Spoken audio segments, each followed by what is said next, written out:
Do I keep hearing myself talking back to myself? Or is that just my cold? You sound fine to me, but I'm only hearing it one way. It must be my cold, because I keep hearing myself. You might be in your own ears. I might be in my own ears. But not intentionally. Speaking of in one's own ears, a Vulcan could be considered to be in one's own ears, right? Kinda, yeah. Right? Yeah. I mean, think that's yeah. That's a reuse of an Earth phrase, I know, but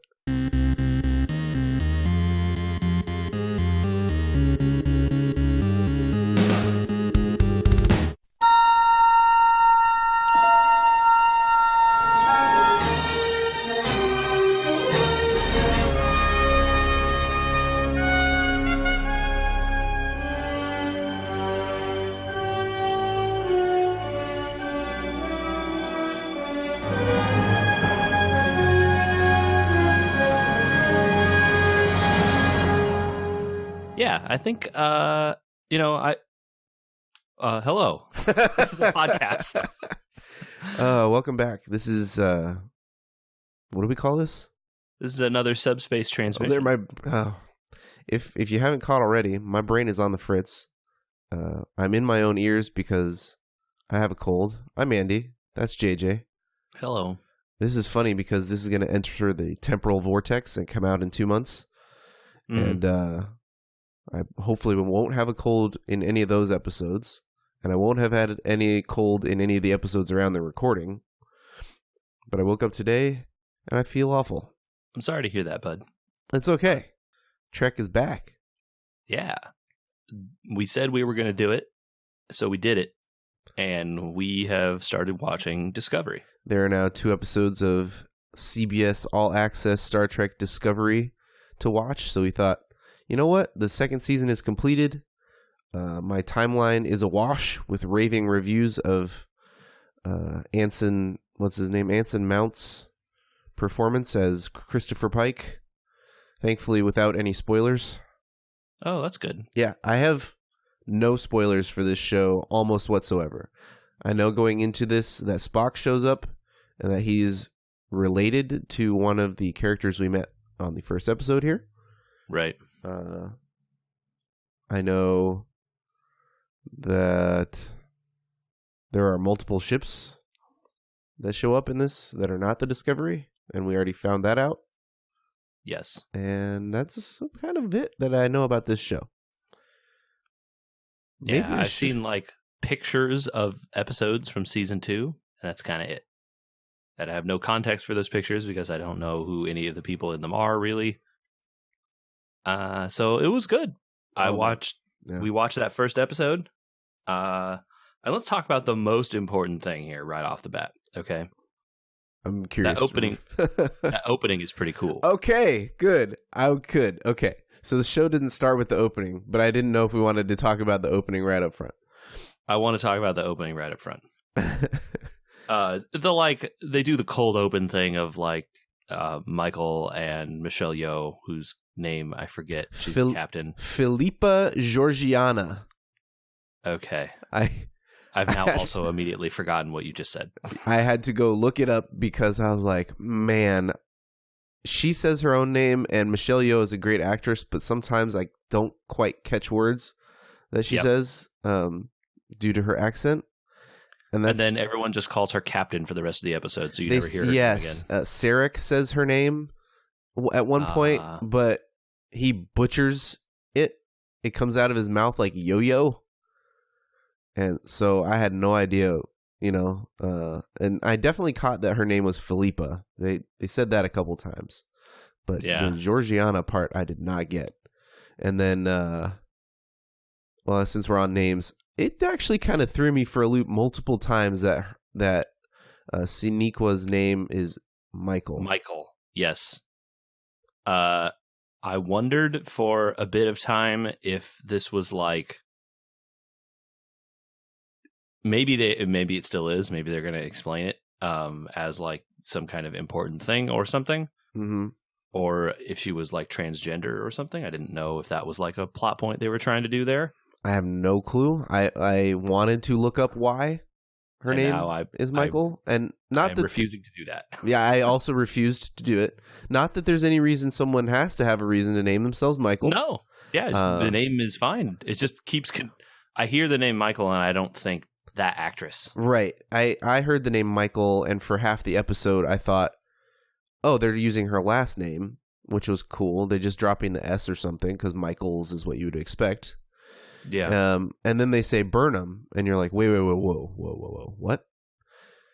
So, just a readjustment of expectations there, which is what Star Trek's supposed to do to you, I guess. Yeah, by the end of the episode, I was mostly not noticing it anymore. Right. But you have to wonder, for a minute, is Michelle Yeoh trying to say Micah? Or no, it's definitely Michael. Okay. All right. Now we're all on board. All right, back to the opening.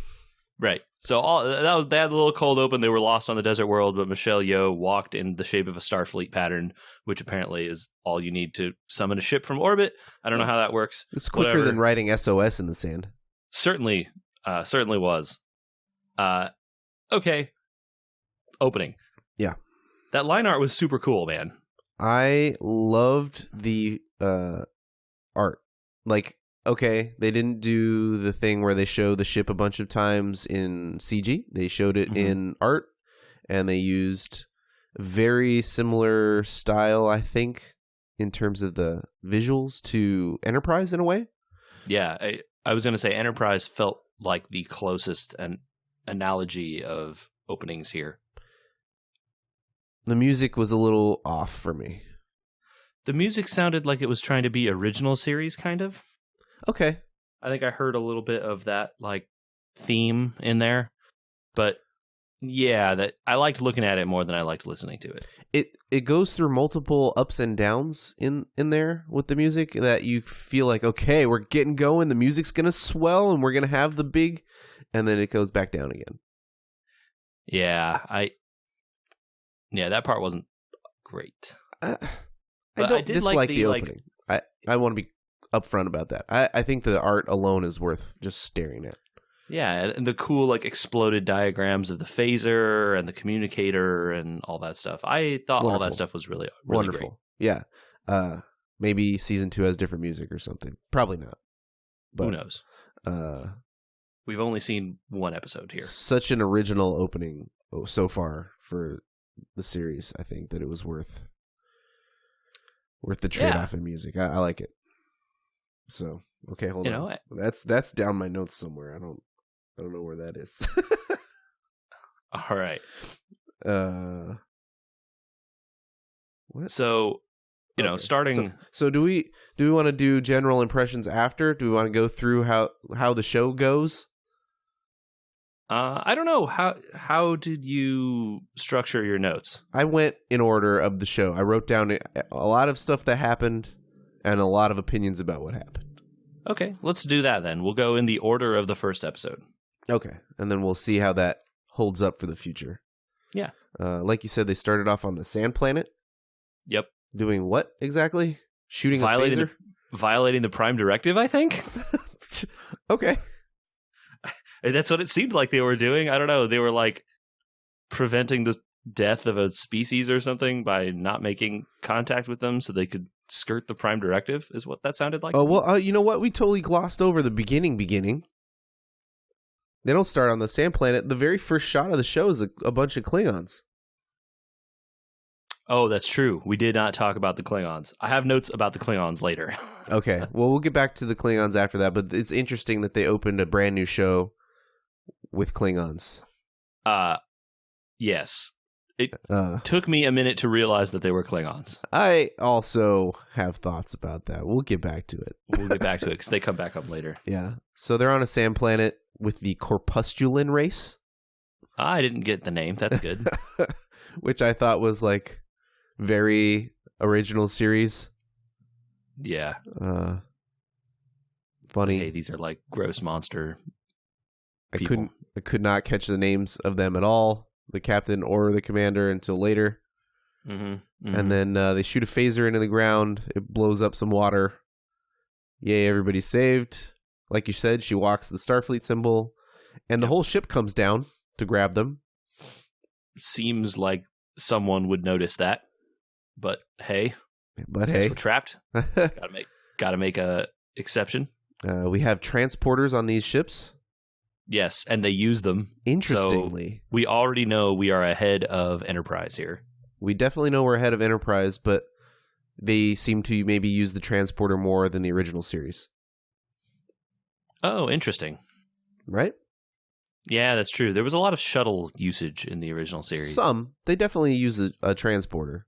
Then we get to the opening, and then we find out that the ship that came down to save them is not the Discovery. No, it is the Shenzhou. Captained by aforementioned Philippa Michelle Yeoh. And we find out later in the show that it's an quote-unquote old ship. Older ship, yeah. I don't know what to make of that. Let's pause for a minute. It is what they call a Walker class. I looked this up. Okay. And in service from 2240 to 2260, it looked like. It's only 20 years? That's not that long. Yeah, so I don't know how it's old, because I think the show... Oh, I think the show is 2255, right? She says at the beginning. Okay. So the show, the ship is at least 15 years old. Okay. I mean, I guess that's old in the scheme of like technology and stuff. But what do you think of the design of the Shenzhou? It felt like the design of one of those ships from one of the original series movies, like Wrath of Khan or something. Oh, like a Reliant class? Yes. And I was like, oh, this is like one of those kind of ships that's like, it's not the Enterprise. So we had to like design it different, but it certainly still looked like Starfleet, you know? Right. It looked to me like a Reliant class mixed with an NX class. Yeah. Yeah. I think that's the way. It's like, oh, we're like halfway between this and this other one over here. It looked appropriate. Yeah. I didn't have any issue with how it looked. We've gone from the polarized hull plating to having shields, even though it's an old ship. Hey, they figured it out. Which is good. Yeah, they have like shields are an important part of Star Trek. And most importantly, they have a deflector dish so they can do all the magic that they couldn't do with the NX until later. Yay, space magic. Yep, exactly. Which they use very effectively, very quickly in this. Yep, we get to it. So once we meet this Shenzhou and we find out who's in charge, we find that they need to go fix a satellite that is broken somewhere in a binary star system. Classic Star Trek opening. The Federation has a probe somewhere. It's broken because natural causes. Sure, maybe. And it's placed in some, interesting stellar phenomenon so that you have something pretty to look at on the view screens. And for the main character to ruminate about. Yes. Which Michael does very well in her log. Interesting that we don't get a captain's log here. We get a first officer's log instead. Yeah.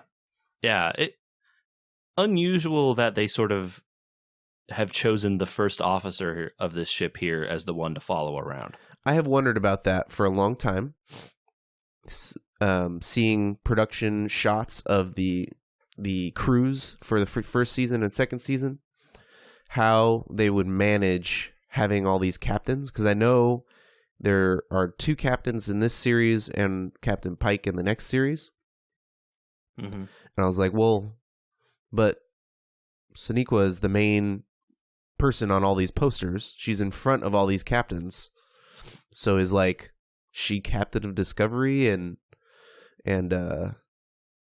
they're captains of other. I didn't know what was going on. Hold on 1 second. I need to sniff. Things are getting stuffy over here. Well, I think I guess we have no way of knowing here because we haven't even seen Discovery yet. Right. So it's interesting. They've at least focused for this first episode on someone who's not yet a captain, I guess. Mm-hmm. Though maybe this whole thing is like a flashback or something. Oh, it could be.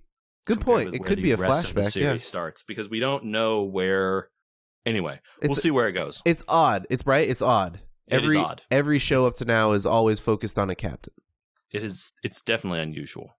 But on that sand planet, Michelle Yeoh's character is talking about how they've been together 7 years, and she wants her to take her own command. Right. That's true. Yeah, she does say that. And in very early scenes here on the sand planet, and once they go to this satellite thing, we get some ready room stuff.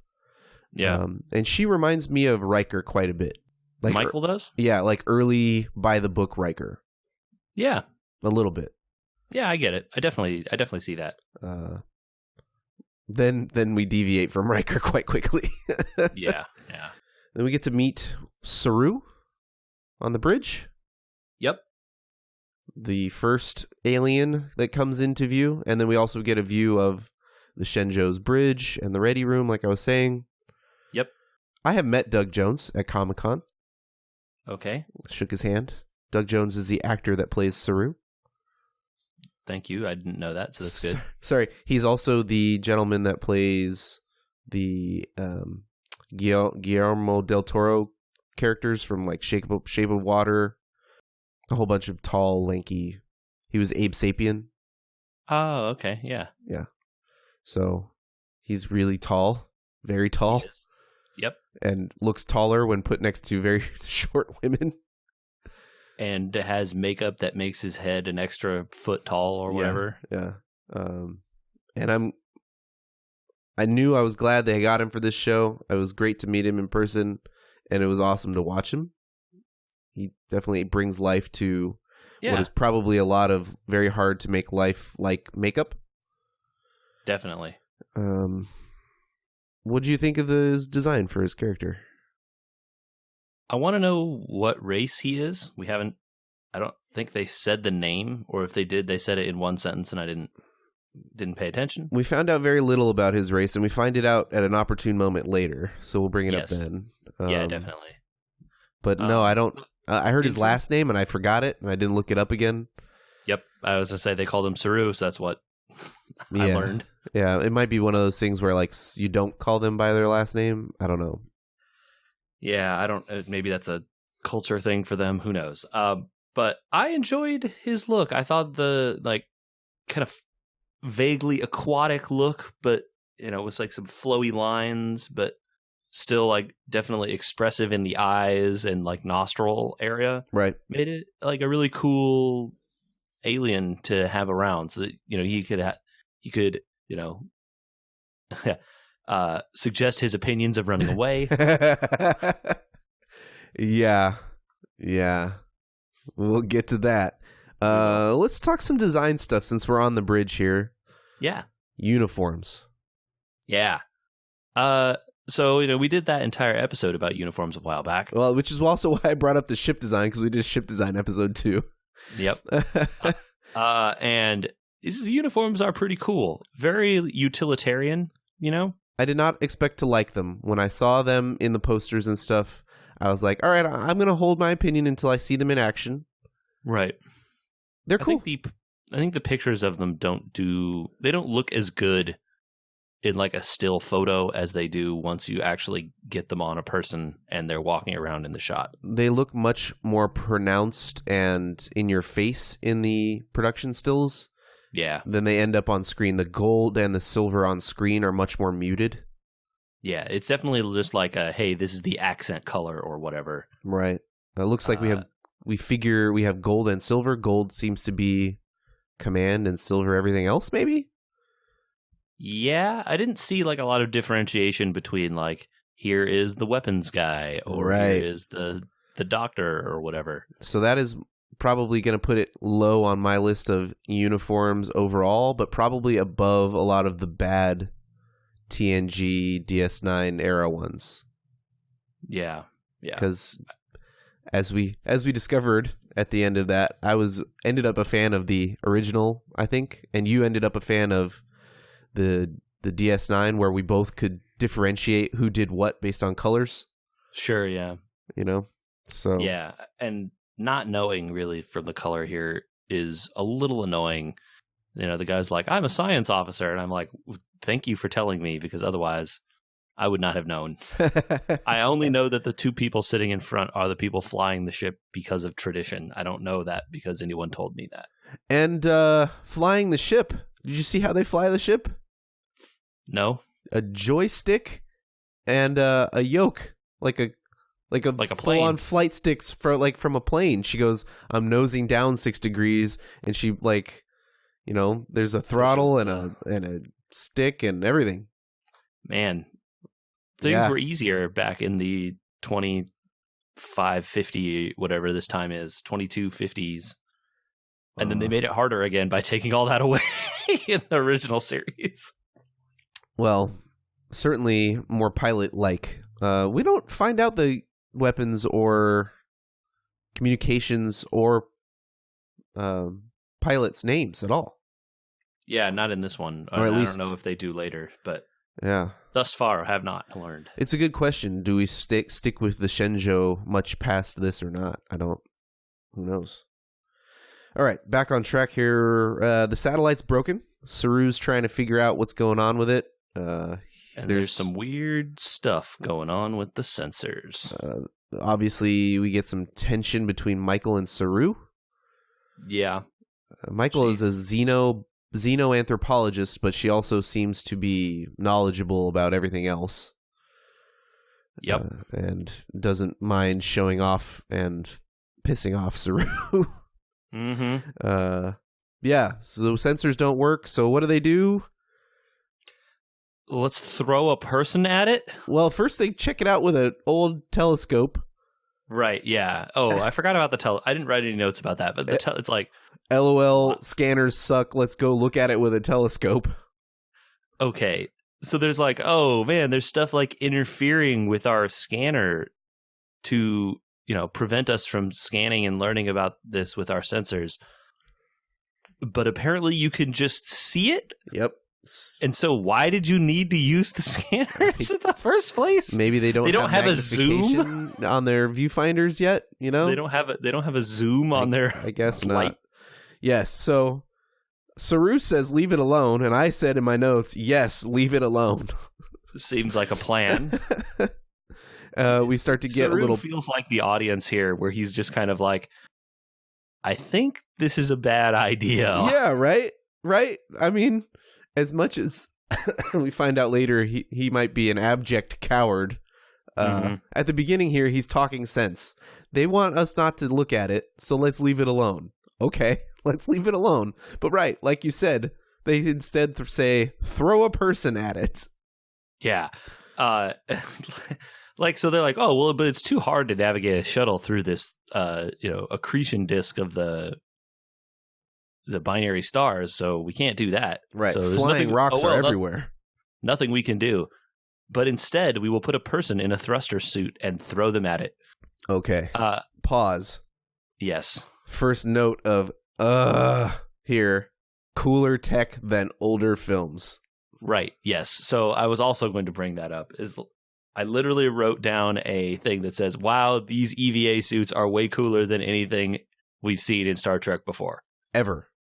Where was this stuff in the original series and TNG even? Yeah, I mean, let's see. They EVA in First Contact with suits that look not even as good as this. Yeah.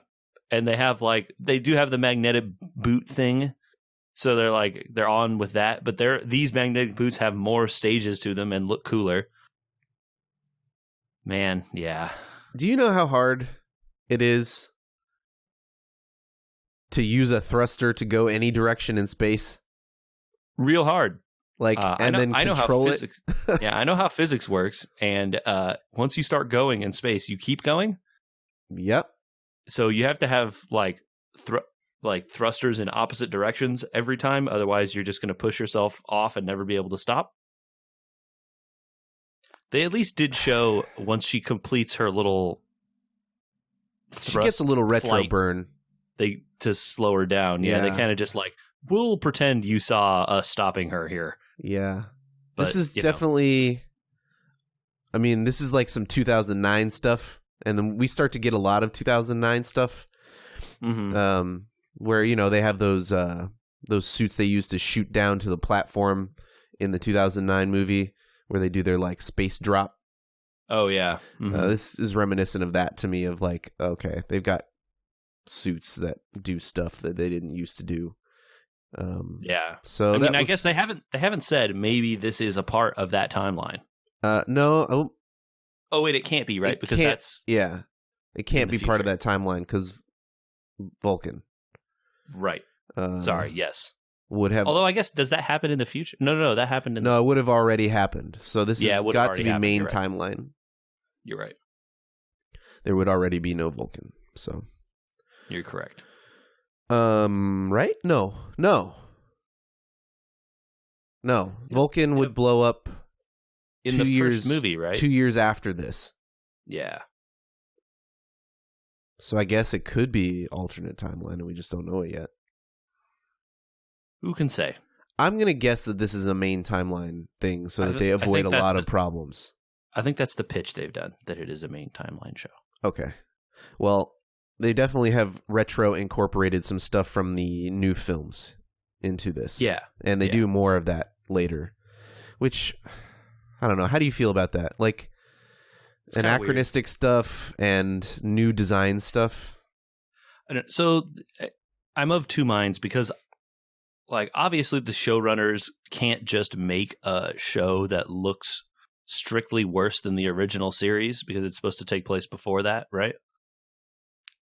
Because the original series was filmed in the 60s and like early 70s, so it's going to look dated no matter what. There's a difference between updating the looks and updating designs, right? Okay. So, I mean, updating the look of, we talked about the updated look that we saw of those production stills of the Enterprise from next season. Right. And while it looks flatter and like it has windows and stuff like that, it's still, you look at it and you're like, yep, that's the Enterprise.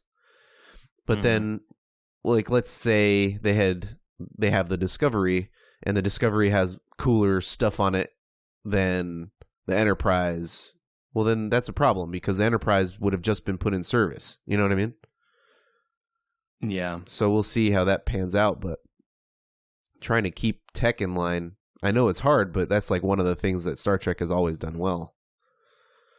Yeah, and you know, I'm sure it's a little bit of like, hey, we have this scene we want to shoot in this way. How do we make the science work for us? Right. You know, sort of with the EVA thing, they're like, oh, we think it would be cool for them to meet, you know, this object by going out here in this thruster suit, you know, so we can have a space thing. Like, how do we do this? Well, I don't know how cool it is to go in a thruster suit into a gigantic rock field. Certainly I wouldn't be doing it. So she does it anyway. Yep. And well, apparently the computer is controlling all the thrusters, which honestly is probably a good idea. Yeah, at least that part was on track with like, okay, she can't be like flying it. This has to be a computer thing. And it is. Yeah. And later on when the computer goes haywire, she doesn't fly out of there very easily. Yep. All right. She lands on an object, which she's very excited about as an anthropologist. Yeah, it looks all carved and ornate and real like artifacty. Things go bad super duper fast. Yep.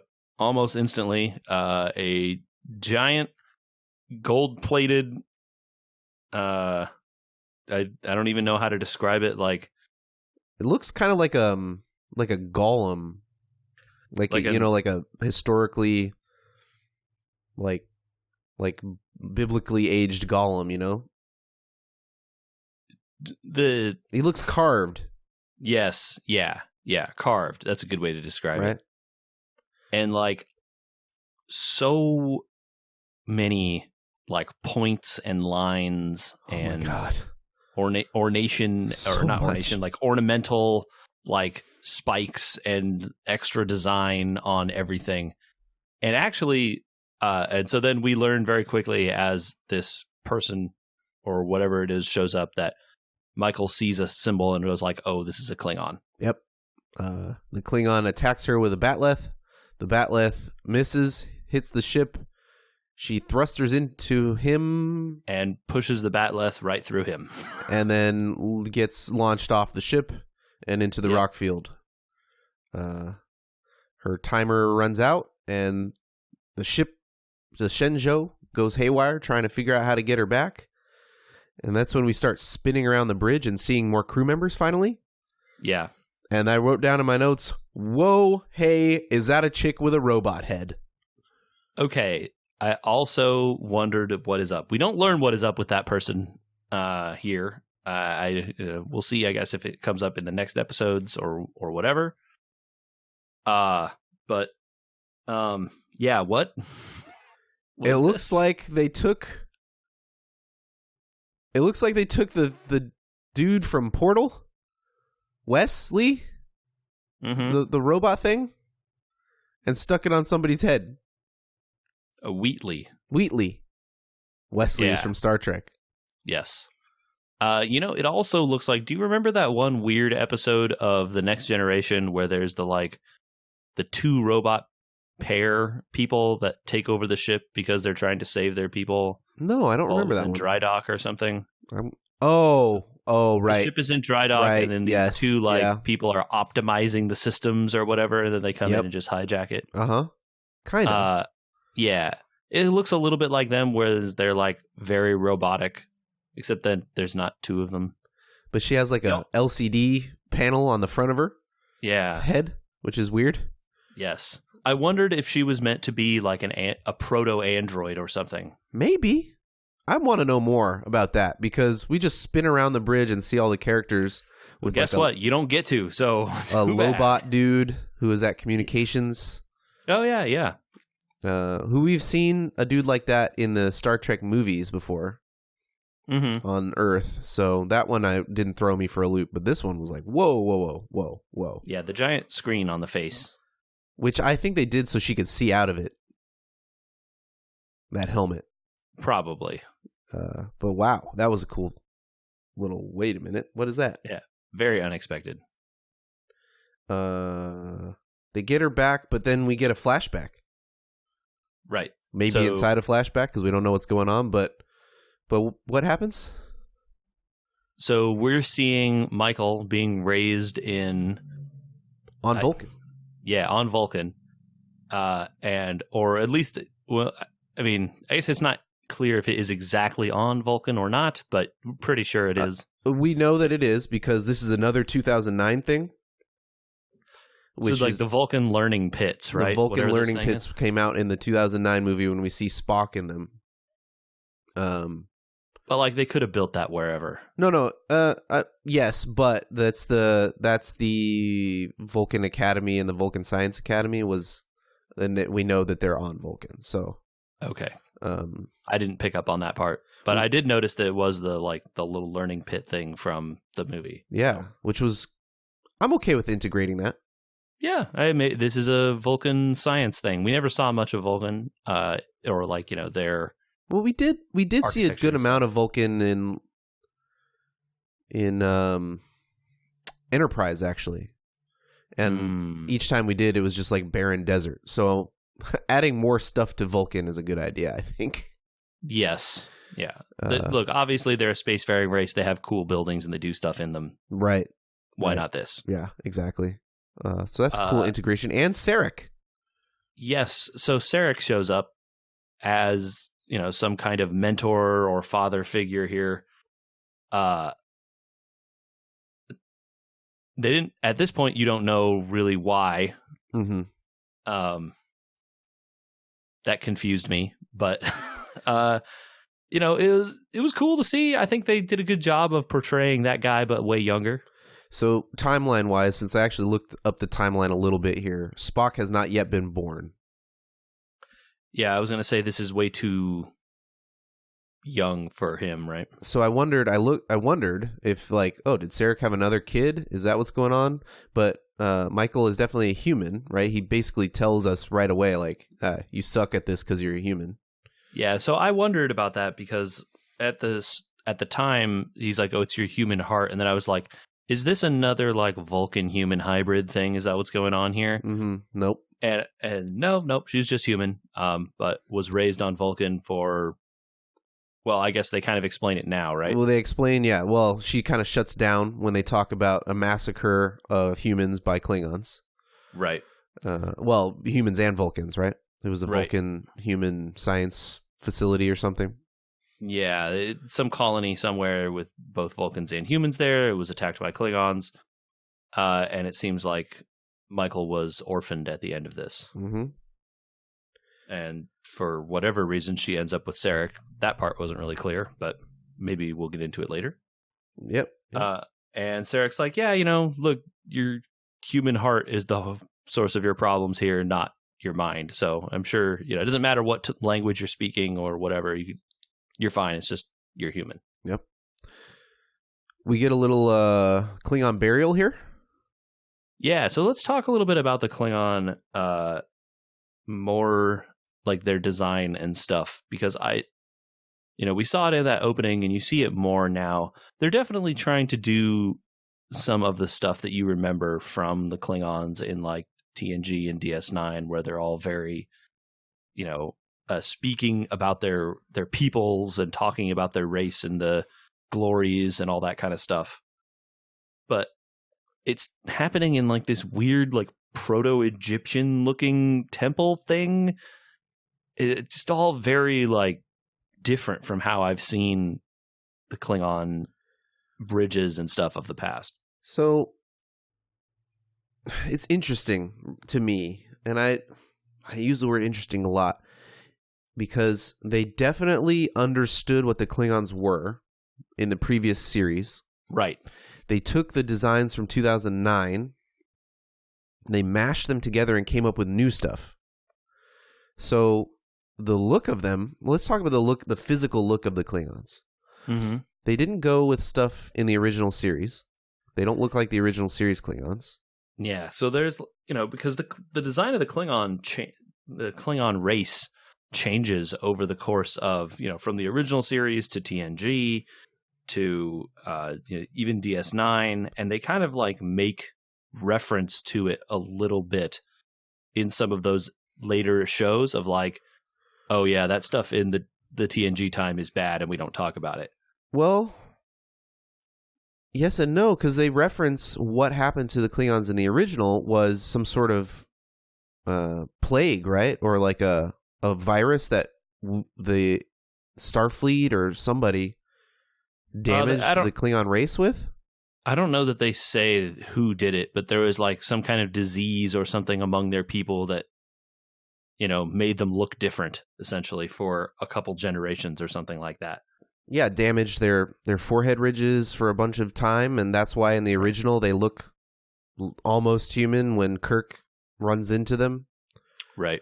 And that's still about 15 years off from this, I think. Maybe. Well, hold on. Maybe 10 years off from this? We got to back up to something you just said then. Okay. If Kirk seeing the Klingons is like 10 years away, Spock had to already have been born.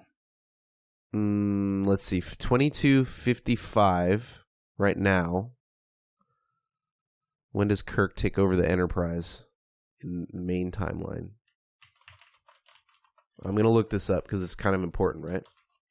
Yeah, it's important enough that we get the timelines right. Yeah. That's a Wikipedia about Star Trek timelines, which is a game. There we go. There's the one I was looking at. Okay, 22. We are in 22. This show is 2250 something. 2256 is when this takes place. Okay. 2265, Kirk takes over the Enterprise. Okay. They say that Spock is born in 2230. So he's definitely alive at points during this. So the question... well, hold on. It shows in here... What's her name is born... I mean, they have to be alive at the same time. Unless you're saying she is older than Spock. She is older than Spock. Oh, okay. So that could have been while Oh, she okay. was No, on he would have been alive, but she's only 4 years older than Spock. 22, Yeah. 26. I was going to say they have to be close to the same age based on how these timelines are lining up and how they look. Okay. So she's 4 years older than Spock. Okay. So, I mean, they're close. She's 4 years younger than Montgomery Scott. Wow. Wikipedia /wiki/timeline _of/ oh my god, timeline of Star Trek with underscores in between all the words, and it's a very detailed layout of everything by year, and it even has the alternate timelines in parentheses in terms of stuff there. So that's cool. Discovery is not marked as alternate timeline. Okay. Yeah. So Kirk takes over the Enterprise 10 years from now. Okay. So, we are... Sorry, I was talking about Klingons for a minute. We're just kind of wondering because there's really no explanation of why they changed the look for a third time, right? Yes, yeah. It's rough. They've integrated 2009, but they've also gone beyond that. Like the ships don't look like the 2009 and Into Darkness and all that when we see the Klingons there. They definitely don't look like that. And they similarly don't look all the way like stuff from Enterprise. I don't remember, did the Enterprise from Enterprise actually meet Klingons, like the NX? Yes, because Archer. I don't remember what they looked like. They looked like Klingons from later series, and I think that might be where in Enterprise you get the explanation that in the future something bad happens to the Klingons and they lose their ridges. Because Archer is a wanted Klingon felon or whatever. Oh, yeah. Okay. It's been a long time since I've seen that show. And so then, you hear, you get some background on the Klingons here, a little bit of like, they 24 warring houses, so there's not an empire, right? You can kind of pull that up. The planet's name is still Kronos and all that stuff. So that stuff all seems to be intact. Kahless is still there. And it looks like they definitely have a lot of the same traditions as the later Klingons in terms of the burial and the yelling. Maybe, I don't know, I remember the Klingons of old with the bird of prey and when we went to Kronos and all those places, everything was old and dingy, right? Like everything was cramped. Everything was wet or like gray and like smoky and sort of felt like it was not just old but also like ancient in a way. Yes, and they took that idea and they kept that, but then they polished the heck out of it. Oh my god. There is gold leafed stuff everywhere, which doesn't seem out of place. Nope. It's just unusual from the aesthetic you usually get of like ancient and old and kind of like what's the word, like has been this way for a long time, right? Yeah, and I'm okay with it. I'm okay with the stuff around them having gotten an update. Yeah, and especially when you kind of learn more about Takuvma here and his situation. Oh, you wrote down the Klingon names. Thank goodness. Well, I wrote down that guy's name. And Vok. I didn't write down that guy's name. So they kept a lot of that, like, very important stuff. Hey, you don't have a house. Hey, you don't have this. Right. And, they're definitely like, oh, you don't have a bloodline. They're kind of, it seems sort of like they're worshiping Kahless here, which I don't know is as much of a thing. It seemed also like they're worshiping to what's his name again? Takuvma. Takuvma seems like some sort of cult leader. We're definitely not dealing with the Empire yet. Right. And they make as much of a reference to that, pretty much directly, like, will they come to the signal or whatever? Mm-hmm. A little bit, I guess we're jumping ahead a little bit in the episode, but it's not that far, right? Yeah. And he's like, will the other houses come to our signal or whatever, and who will be my torchbearer? All this kind of stuff, and so they're definitely like, this dude seems like some kind of crazy guy who is not your standard like Klingon warlord. Yeah, he definitely seems some sort of cult leader or something at the beginning. Yeah, I think a cult leader is the right way to think about it. Yeah, I just wish that we knew what was going on with the actual look of the Klingons. It's a little bit bothersome. Yeah, they don't explain it really at all. It's and just maybe they go into it later episodes or something, but Sure. certainly not here. It's just tough to have a race that isn't as important as that have their look changed and glossed over so many times. Yeah. Ugh. We do see Voke, son of Nun, here, who is a albino Klingon. Yeah.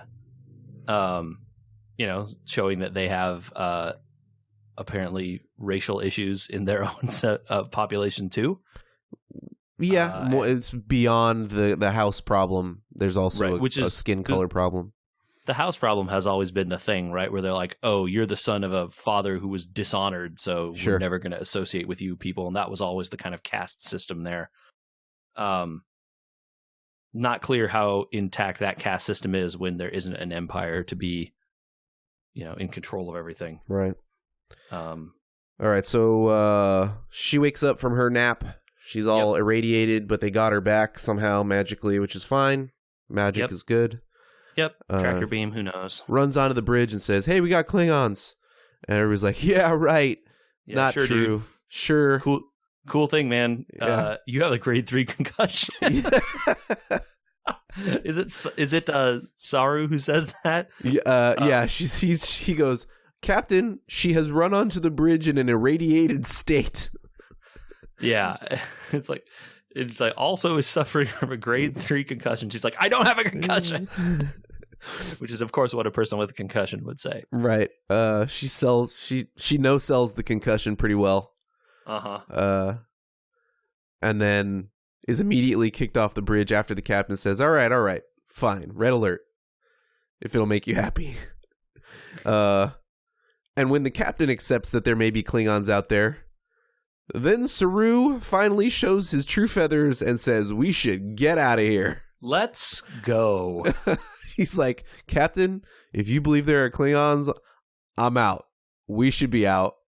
All this should be a runaway situation.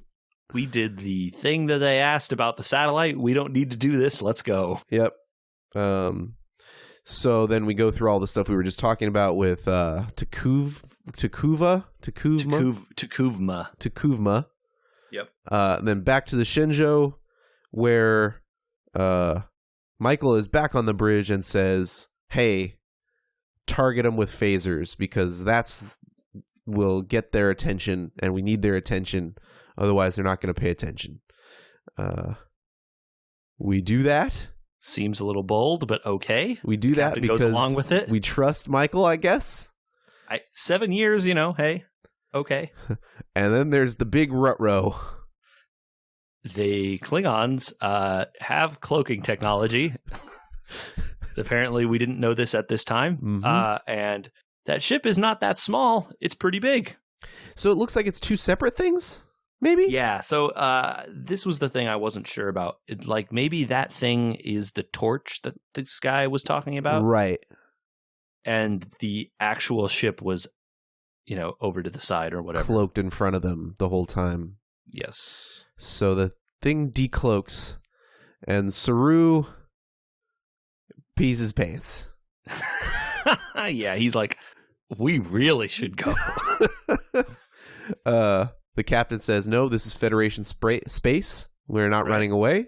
Nope, can't run away. And Michael and Saru have a little side chat where we find out that Saru used to be a cow. Wow. I mean, right? He says as much, yeah. But, his race developed on a planet without food chains. There was always, predators and preys, but that was it. Not kind of like duality stuff. Mm-hmm. And his race apparently was the prey. They don't remember the name of the race or anything, but they developed a keen sense of when danger was coming. And he's like, I sense death right now. It's like, yeah. I mean, it seems bad. Mm-hmm. They sure hand off the bridge a lot to Saru. Have you noticed that? Yeah. There's a lot of bridge swapping. The captain and Michael are very fond of walking over to the other room to have an aside and then come back. That's very dangerous in this type of situation for the captain to be bouncing off the bridge all the time. And they leave him in charge for 2 minutes and then come back. Yeah. He is very good at calling for the captain when something happens later. Captain, hey, hurry! This is bad. The bridge now. Although she would have run to the bridge anyway. Probably, yeah. So the captain bounces to go tell Starfleet Command what's going on, and then we have another update to what is possible technology-wise that we have never seen before, ever, in Star Trek. Your little cool holographic display of the Admiral there.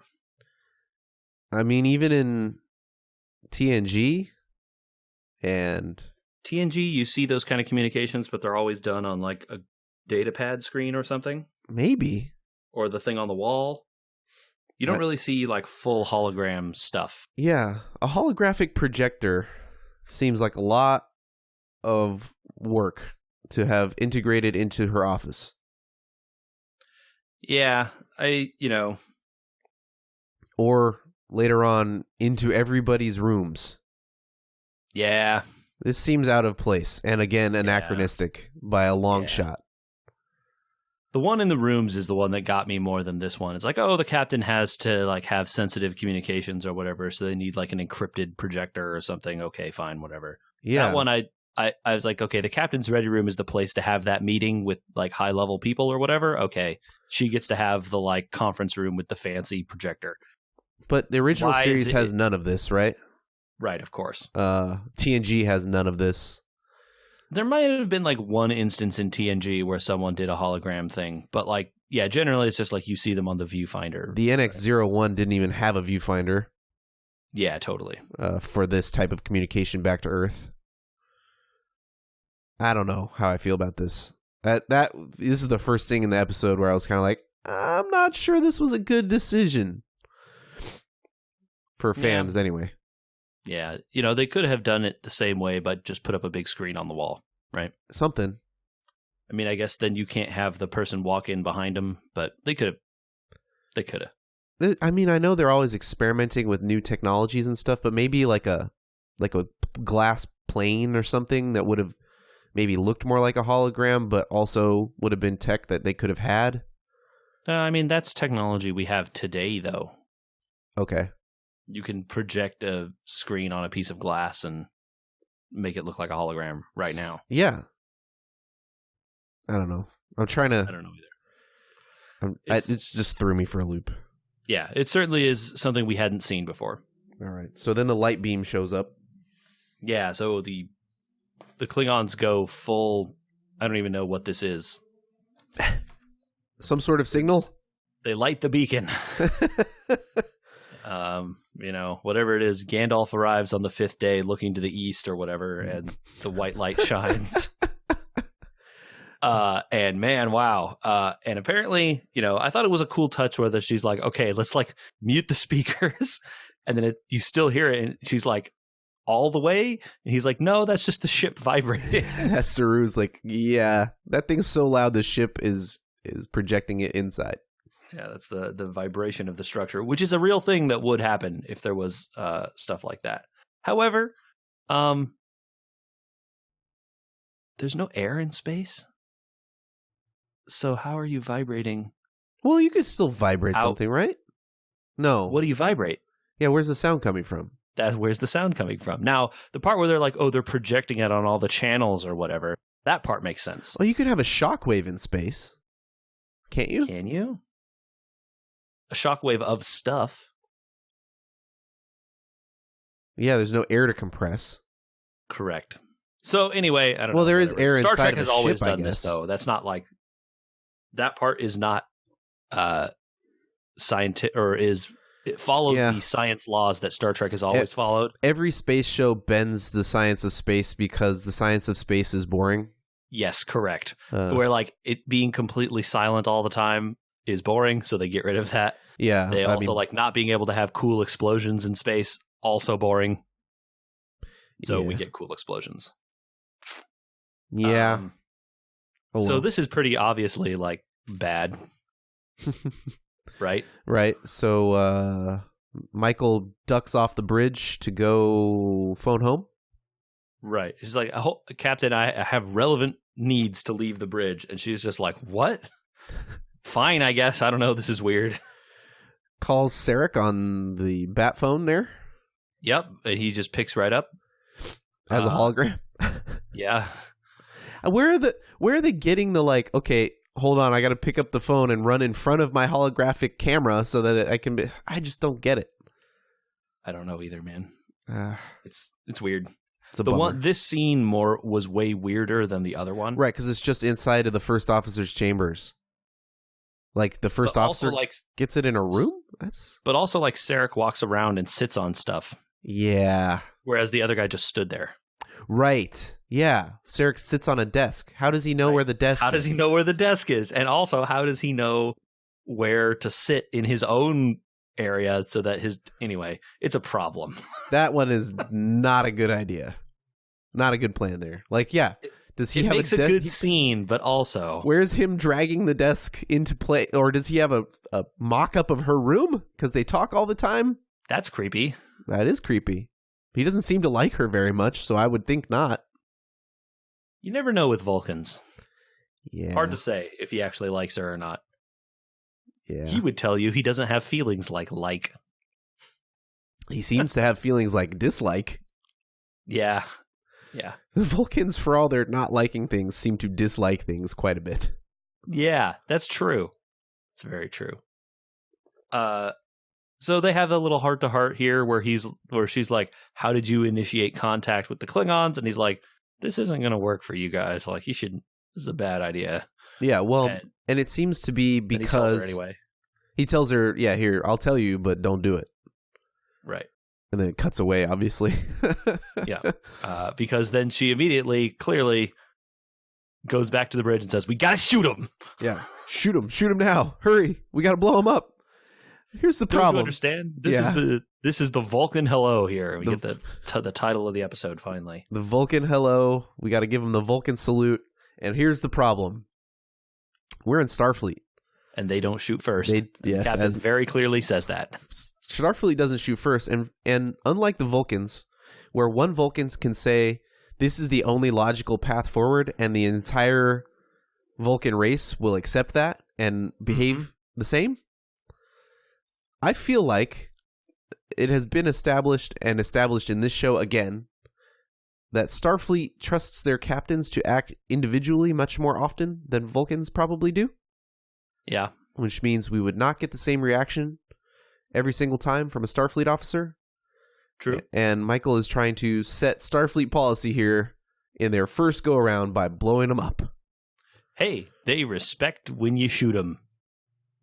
So... that seems not a great plan. It might be a good plan, but it would definitely not get followed through on. Yeah, exactly. As who evidence, knows, the next captain might just be like, nah. Yeah, I'm going to try the peace thing, and up. then you're back to square one, right? Right. And Takuvma before had even said, like, oh, the Starfleet lies about coming in peace all the time or whatever. Right. So... the Klingons are already not here to hear that. Yeah, I thought that was cool. Like, we have to fight the ones that say we come in peace. Yeah. Like, oh, it's man. like, oh, okay. He's like, oh, here comes their lie. They're going to say we come in peace. And then they do. Yep. Oh, boy. And so Michael's like, well, we got to do this. Shoot him. Shoot him now. Shoot him now. But Captain, you're wrong. And then she's like, in my office, Missy. Yeah. Going to jail. Yeah.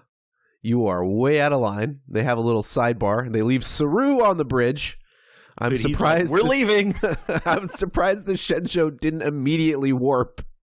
It's like, she's like, wait, what's going on? Oh, as acting captain, I felt we needed to go. Yeah. Oh, they charged weapons. We had to run. But he holds the line. The Shenzhou stays where it is, and they have their little sidebar where Michael commits mutiny.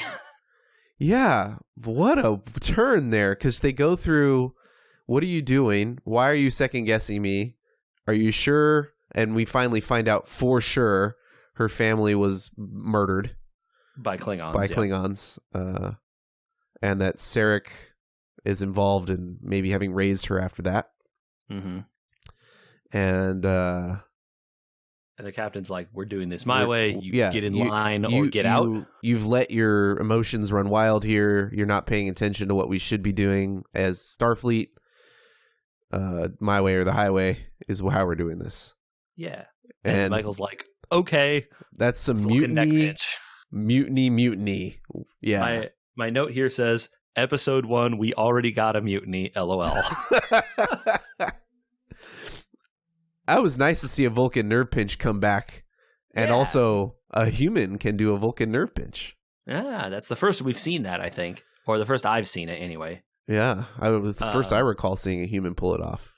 And although, who knows, maybe she didn't pull it off that good based on what happens. Clearly she did not. And so she walks out there and says, oh, the captain is talking to the admirals. But in the meantime, we should load up all those photon torpedoes and lock phasers. Yeah, target the neck. We're going to blow this thing up probably because the captain will probably change her mind immediately and come out here and tell you to shoot. Or, I might tell you to shoot before she gets out here because I know what's going to happen in there. And everybody on the bridge is kind of like, okay. And Saru goes, he's like, this seems wrong. Are you committing mutiny right now? She's like, no, of course not. This is also like, I'm in charge here, so shut up, Saru. Let's shoot him. Okay, fire. Yeah, and as she's about ready to, she does say fire, and everybody on the bridge kind of pauses for a second, and the nerve pinch wasn't that great. And she comes back holding the old school phaser, which I enjoyed. The old school phaser pops out, with the little double phaser on top, and she's like, hey. Belay that order. Put her in the brig. That's kind of where we leave it, huh? She doesn't make it off the bridge, though, before the final cliffhanger here. Right, of, oh no, there are more Klingons. Yeah. Hey, warp signatures. Oh, they're all Klingon. And then we get the last shot where bam, bam, bam, bam, bam, bam, bam. Again, 2009, by the way. Warp makes that sound now, where everyone pops out of warp into the like the normal space, and slap shot, like instant creation thing. When they came out of warp before, it was like that whooshing, the ship elongated and kind of stretched and had the tail lines. The ships were kind of stretching there a little bit, but yeah, it was like they sort of stretch and then you kind of get like a slapping sound, as they come together. Yeah. So a little update to warp there, and I'm okay with that. It's cool. And then Michael goes to jail. Why did we only decide to do one? I don't know. We made a mistake there because this is a cliffhanger. Whoops. No, I think it was good we only did one because there was a lot of updated designs to talk about and stuff. Yeah. I have a feeling we're going to watch more than one episode here after this. I think so. Because there'll definitely be new stuff to talk about, but not as much new stuff, maybe. Yeah. We kind of went over a lot of the the design and the architecture stuff here. Sure. So we'll get into the show for real now. Man. Interesting dynamics on the crew there. Yeah, very interesting. I wonder what is going to happen with Michelle Yeoh, because if you noticed in the credits, she's labeled as special guest. Yeah. Which I wonder if that means she's only in a few episodes or something. She's not in it for the long. It's interesting. This is a CBS All Access show, which is, essentially like an HBO, right? Where they don't have to meet your expectations or do stuff for TV, quote unquote. Yeah. And they have a lot more freedom with actors and actresses' contracts and they still got to get paid, though. No, I know, but they could probably make some decisions that you don't expect, right? Like, oh, sure, I see what you're saying. Does the Shenzhou stick around? Does it not stick?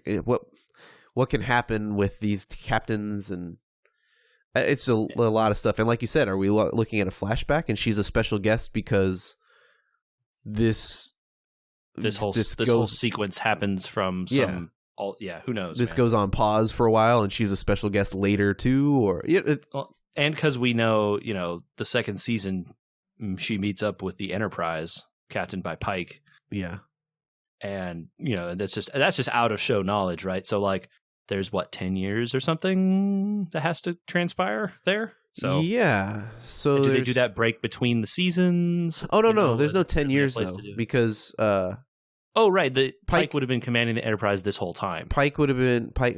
I still have that timeline thing open. Hold on. We're at 2256. 2256 here. The Enterprise is launched 2245. Okay, so Enterprise is launched under Captain Robert April. 2250 USS Enterprise refit and launched on second mission with Captain Christopher Pike. Okay, so he's already out there doing that. So he's already out with the Enterprise doing stuff. Okay. But it'll be 9-ish years before the Enterprise is taken over by Kirk. Yeah. Maybe a little less than 9 years if you remember what happens to Christopher Pike. Yes. In the long run. So sad. Very sad. But the actual launch of his new 5-year mission is 2265 after another refit, I guess. Okay. So, I think the show starts off really well, right? So we got to see where it goes. I don't know how much of this I was expecting. It seemed mostly in line with my expectations. It felt like Star Trek, but kind of different. It felt like Star Trek in earnest. Like, right. They were really set to act out Star Trek. Yes. I was surprised by how few set pieces we got. There's the interior of the Klingon ship. Yep. There's the sand planet. Mm-hmm. There's a lot of the bridge. Yep. And a ready room and a bedroom. And one brief shot of a medical bay. Very brief shot of a medical bay.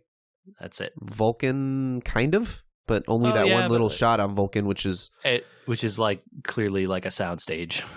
It's not. It's a tenth of a soundstage, because it's only one angle.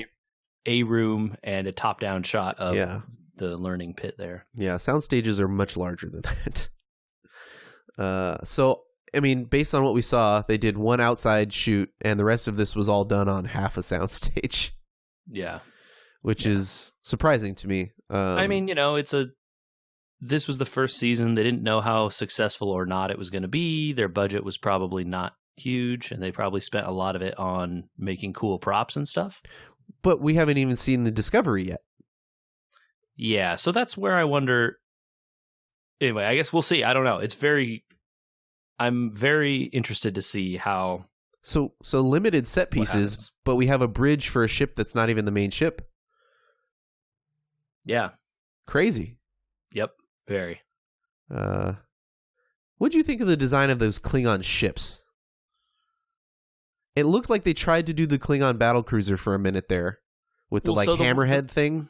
The very big one looks like a battlecruiser, right? It does. But it has all over the place. Yeah, there's a lot of extra ornamentation and stuff, and the coffins of the dead all over the outside. Yeah. And it is like they took the Klingon battlecruiser idea and kind of Y-winged it up a little bit. Made it look more like a Y-wing, but then, made it look fancy. Right. I think it's fine. I don't have an issue with how it looks. It looks different from how those ones in the future look, which is, it's good that they don't look the same.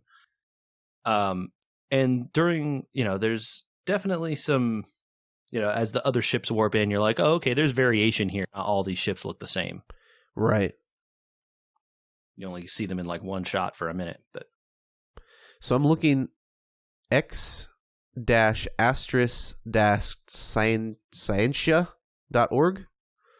Seems to be a supplemental thing to Memory Alpha with a whole bunch of ship designs and stuff. Okay. And they have a lot of Klingon ships listed here for this Discovery show. It's just the Klingon ships from Discovery. Well, it seems like we'll learn more about them then. So there's a lot of them listed here. There is a D7 listed somewhere. So we have not seen the actual Klingon battlecruiser D7. What we're looking at is the sarcophagus ship. Yes. T'Kuvma's flagship. So yes. Looking at it from the top, it might be some sort of really ancient version of a D7. Maybe. But yeah, look at that thing.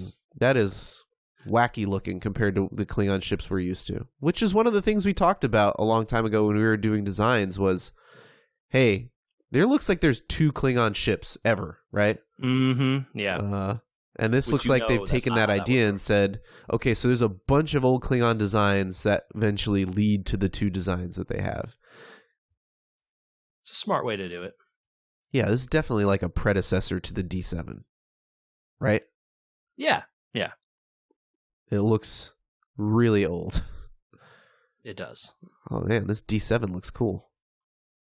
You should probably get off that page. I bet there's a lot of spoilers on there. I'm just clicking the pictures. I'm not reading any of the stuff.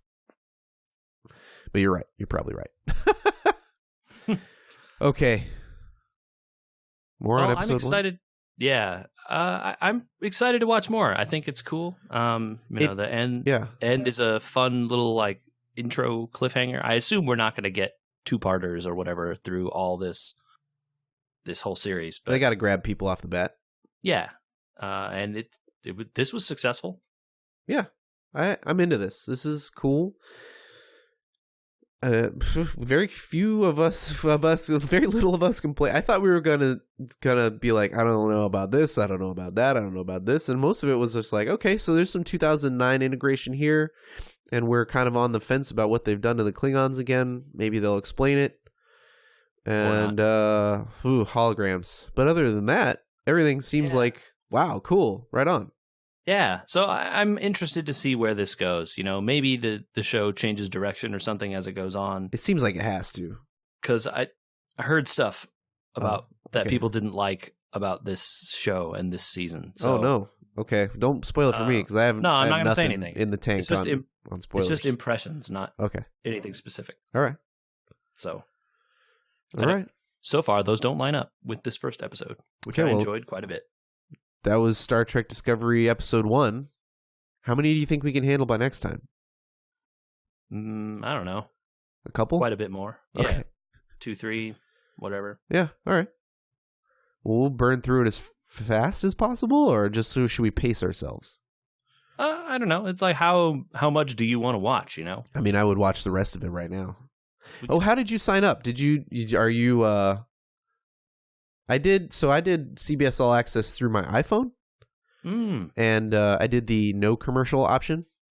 Oh, that's nice. Which I guess new episodes of the show got promotional breaks. So like if you watched it the day that it came out, because they do this episode weekly, they don't do a dump like Netflix does. Right. You watch the new episode, you get one promotional thing for CBS, but other than that, there's no ads. But since we're watching backs, I didn't get any breaks. So the version that I have is ad supported. Okay. So I think it works like Hulu does. Okay. In that there are breaks where clearly ads are shown. Okay. But my browser blocks ads. So I don't know how many there were or should be. Okay. But there are clearly like demarcations on the like scroll bar. Sure. Where like it cuts to black and stays black for a few seconds and then comes back. So I'm into Star Trek, so I wanted to pay them more money. Hey. Also, if you do it on the iPhone, this is a realization that I had. Any subscriptions and stuff you do like that come out of your iTunes account. Mm-hmm. So really, I paid $7.99 because I buy all my iTunes money on sale.